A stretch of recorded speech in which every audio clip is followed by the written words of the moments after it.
The Caribbean is home to a host of great golfing destinations, but it's pretty hard to beat the Dominican Republic and the Casa de Campo resorts in the town of La Romana. Located on the southeastern coast of the country, the resort has 4 courses. But the undoubted highlight of any trip is the chance to play the famed Teeth of the Dog. It's quite simply one of the most visually spectacular courses you are ever likely to see. It was designed by legendary architect Pete Dye and opened in 1971. The way he says it, the 7 holes were built by the man upstairs, and he built the rest. He built 11 of them. And the idea is the way this thing is set up is that if you go along the holes that are on the ocean, 5, 6, 7, and 8 kind of basically go in a certain way. So if you're a right-hander, if you kind of hook it, you're going to be in the water. And then when you get on the other side, when you get to 15, 16, 17, basically then it's the opposite. The water is to your right.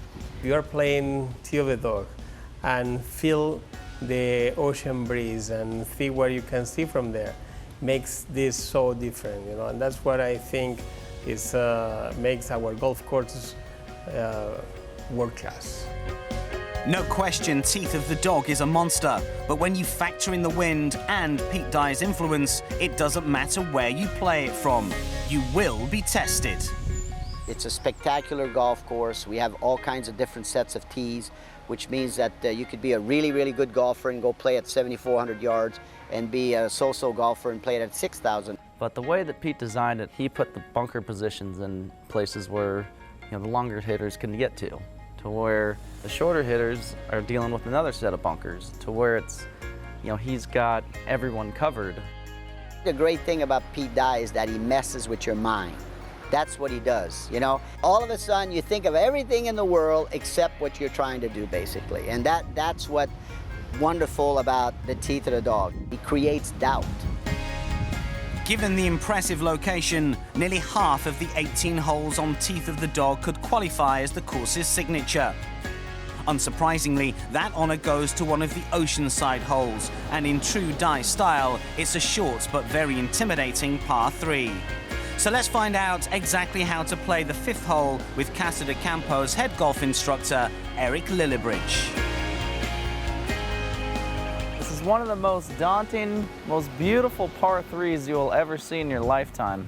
Even though it's only 140 yards from this tee, you don't have much room for error.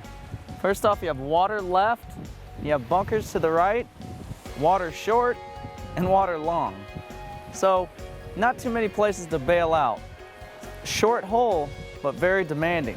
This goes to show that you don't need a 240-yard par 3 to be very difficult.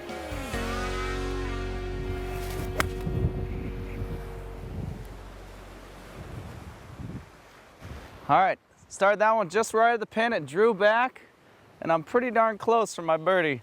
So I'm very pleased with that shot. So we can see this is a very narrow green, and the only thing that's stopping you from going off into the water is this little tiny bunker here and a little bit of rough. You have this pop bunker here, then you also have a little chipping depression there.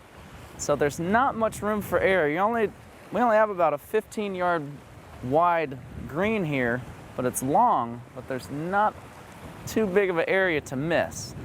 Oh, well, par on this hole, I'm pretty satisfied. There's a lot of break towards the ocean, which is pretty common in most oceanside golf courses, but being able to tap in a par on this hole is pretty darn good. Another feature of Teeth of the Dog is the test it will provide your short game. There's not much option to play bump and runs here, so you need to be sharp. If it all gets too difficult, there is another course on offer at the resort, but be warned, it's another Dye special and is 7,700 yards from the back tees. So if something away from the course is what's needed to recover, there's plenty of options to choose from as well at the Casa de Campo. It's a great place for husband and wife because, you know, we do have a lot of couples that come and play. It's a great place for family because you got so many other activities. Usually at most places it's golf, and maybe go play another 9 holes or something, but here it's like, all right, I can go to the beach now. You know, let's go check out the scenes. Let's go up the river on a boat. Let's go deep sea fishing. So I mean, there's so many options. Like I've been here for over a year, and just yesterday I played 9 holes, and I'm still taking pictures, you know, on my phone or my camera. So It really goes to show, you know, I mean, that's an incredible piece of property. The bad days, you know, as you walk off and you go, all right, what would I rather be? In my office? Or, you know, hit a couple balls on the ocean here, feeding the fish or something, you know. The teeth of the dog, I've been here 31 years, I've played it God how many times, and there's never a day that I don't look forward to go tee it up there when I have an opportunity. You know, it's just, you think, okay, tomorrow I'm gonna get the dog, you know, and it always seems to be biting you somewhere along the line, but you just can't get enough of that golf course.